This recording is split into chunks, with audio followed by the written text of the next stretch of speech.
और कितने लोग को धोखा मिला है? धोखा किसको किसको मिला है? अच्छा धोखा दे के बैठे कि लोग प्यार से जरा बदनाम सलाई पा कि नफरत की दुनिया के ये सच्चाई। देखिए 2 बज गए, अगर कहीं गलती सलती हो जाओ राहुल भैया तो माफ करें। कि लोग प्यार से ज्यादा प्यार से ज्यादा बदनाम सलाएगा,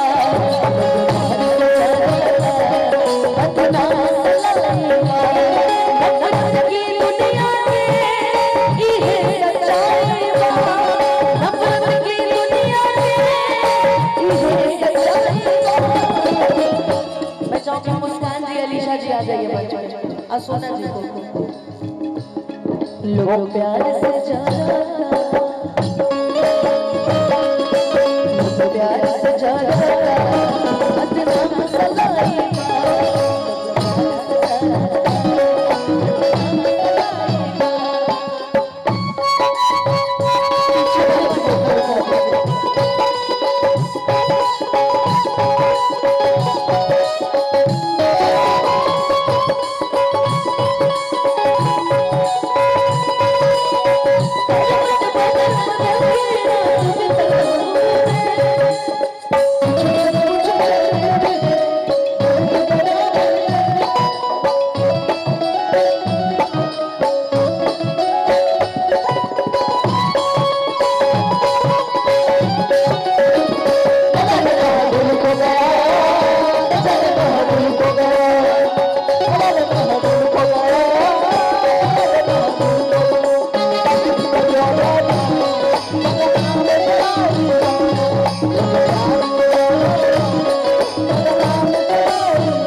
पहली बार बुझा कितना खराब गावेला,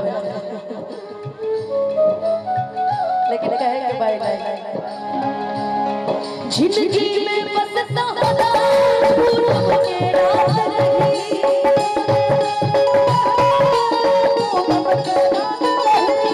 उठते सूरज न होगा दुनिया साथ रही।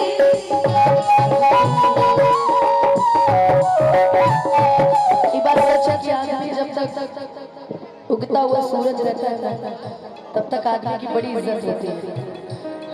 क्या मुस्कान तो लगा था कि बीजेपी के प्रचार में जाता है मेरा। अनुपमा के